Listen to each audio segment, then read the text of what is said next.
നിങ്ങളൊന്ന് ആലോചിച്ച് നോക്കിയേ, മുഖ്യമന്ത്രിയുടെ വണ്ടിയിൽ ഞാൻ കയറി എന്ന് പറഞ്ഞാൽ അതൊരു വലിയൊരു കുറവായിട്ട് ഈ സതീശൻ കാണുന്നെങ്കിൽ അയാളൊക്കെ ഊളംപാറയ്ക്ക് അയക്കണ്ടേ?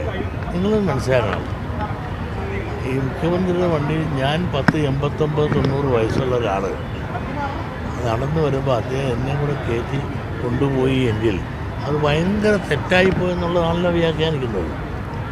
അപ്പോൾ അദ്ദേഹത്തിൻ്റെ മനസ്സ് ഒന്ന് നിങ്ങൾ മനസ്സിലാക്കിയാൽ മതി. ഒരു ഈഴവ വിരോധിയാണ് സതീശനൊക്കെ, മനസ്സിലായില്ല? ഈഴവനായ എന്നെ, ഒരു പിന്നോക്കക്കാരനായ ഒരു മുഖ്യമന്ത്രി ആ വണ്ടി കയറ്റിയപ്പോൾ സതീശന് ഇഷ്ടമായില്ല എന്ന് പറഞ്ഞാൽ ഒരു പിന്നോക്കക്കാരൻ അങ്ങനെ ഒരു വണ്ടി കയറാൻ പാടില്ല. മാത്രമല്ല വെള്ളാപ്പള്ളി ജനറേഷൻ കയറാൻ പാടില്ല, അതായത് SNDP ജനറൽ സെക്രട്ടറിന് ഒട്ടും കയറ്റാൻ പാടില്ല. അതായത് അയാൾ പലപ്പോഴും നിങ്ങൾ വർത്തമാനം കേട്ടിട്ടുണ്ടല്ലോ, അയാൾ ഒരു ഈഴവ വിരോധിയാണ്. തെളിവ് തന്നെ എന്താണ്? KPCCയുടെ പ്രസിഡൻ്റായിരുന്ന ആരായിരുന്നു? സുധാകരൻ, ഈഴവനായിരുന്നു. അയാൾ വിട്ടിട്ടുണ്ടാകും. എപ്പോഴും വിമർശനമല്ല, ഞാൻ വിമർശിച്ച് ആ KPCC പ്രസിഡന്റ് സ്ഥാനത്ത് നിന്നും ആ കരുത്തനായ സുധാകരനെ കളഞ്ഞു. ഇതിപ്പോൾ വാക്കിൽ വളരെ മിടുക്കനായിട്ട് പോകുന്നെങ്കിലും പ്രവൃത്തിയിൽ എന്താകുമെന്നുള്ളത് ഇലക്ഷനൊക്കെ കഴിഞ്ഞിട്ട് നമുക്ക് കാണാം.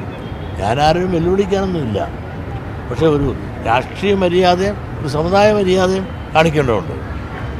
അപ്പോൾ ഈ എഴുവ സമുദായം എന്ന് പറഞ്ഞാൽ ഈ രാജ്യത്തെ ഒരു കറിവേപ്പിലായിട്ടാണ് ഈ നേതാവ് കണക്കാക്കുന്നു എങ്കിൽ അത് തെറ്റുപറ്റിപ്പോയി. പക്ഷേ ഇദ്ദേഹം ഇതെല്ലാം പറയുന്നത് എന്താണെന്ന് എനിക്ക് മനസ്സിലാകും.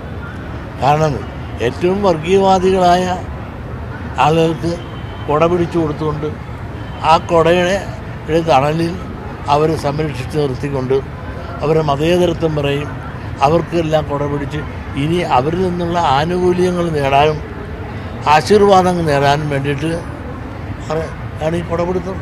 കേൾക്കുമ്പോൾ മനസ്സിലാക്കും, രാജാവിനേക്കാൾ വലിയ രാജഭക്തിയല്ലേ അവരോട് കാണിച്ചുകൊണ്ടിരിക്കുന്നത്. അപ്പോൾ ഇതെല്ലാം അദ്ദേഹത്തിൻ്റെ രാഷ്ട്രീയ മോഹങ്ങളും നാളെ പല സ്ഥാനങ്ങളിലും അവർ വഴി ഓപ്പറേറ്റ് ചെയ്ത് കിട്ടാൻ വേണ്ടിയിട്ടുള്ള ഒരു അടവ് നയമായിട്ടാണ് ഞാൻ മനസ്സിലാക്കുന്നത്. പുള്ളിയുടെ കർമ്മം ചെയ്തോട്ടെ, ഞാൻ എൻ്റെ കർമ്മം ചെയ്യും.